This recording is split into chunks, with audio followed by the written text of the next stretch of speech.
प्रदर्शित करते हुए इस झांकी का प्रदर्शन किया जा रहा है। इस झांकी में सर्वपति विदेशी आदिवासी संस्कृति को दर्शाया गया है।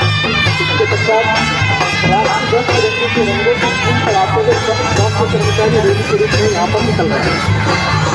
झांकी के प्रारंभ में और उसके अंत में निराला योजना के विभिन्न आयामों को